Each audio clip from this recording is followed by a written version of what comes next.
বাচ্চাটা আমার সব পারে, মাথাও ভালো, কিন্তু যখন খেলা করে না তখন ও কোনটার পরে কোনটা করতে হবে সেগুলো গুলিয়ে ফেলে আর খুব তাড়াহুড়ো করে। অনেক লেখা, সন্ধ্যে থেকে অনেক লিখলো, তোমাদের একটু পরে দেখাচ্ছি, দাঁড়াও।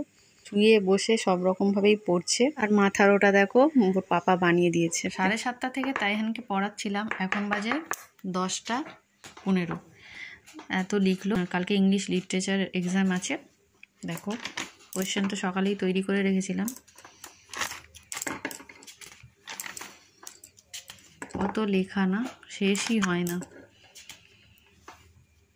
একটু বানান ফানান বলে দিতে হয়েছে, না হলে সবই ওর জানা কোয়েশ্চেন। যদি এবার ছেড়ে আসে কালকে, কিছু করা নেই। ছেড়ে আসবি, লিখবি তো কালকে।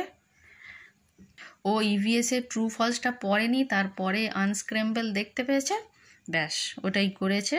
আর ট্রু ফলস করতে ভুলে গিয়েছে, নাহলে ওর সব জানা ছিল। কালকে যেন সব অ্যান্সার করা চাই, ঠিক আছে? এদিকে তাকা, ইরেজারটা দেখো না, পুরো কালো। ওবেলা তো ফ্রাইড রাইস করেছিলাম, তাহিনকে খাইয়ে দিয়েছি। এবার আমরা খেতে বসবো। তার আগে বাসনগুলো পড়েছিল সব মাজলাম, রান্নাঘরের সিঙ্কটা একটু মেজে দিলাম। ফ্রাইড রাইস তো ভালোবাসি না, সেজন্য তাহিনে পাপা দেখো রাতে মিষ্টি দই এনেছে, আমও এনেছে। তো আম দিয়ে দই দিয়ে ভাত খাবো, আর একটুকুনি ফ্রাইড রাইস ওর জন্য রয়েছে, ও খাবে। আর আমার শাশুড়ি দেখো আলুর দম, পটল ভাজা আর ডিম লাল করেছিল, ওটাও খেয়ে নেবে। তো চলো বন্ধুরা, ভালো থেকো সবাই, সুস্থ থেকো। গুড নাইট সবাইকে।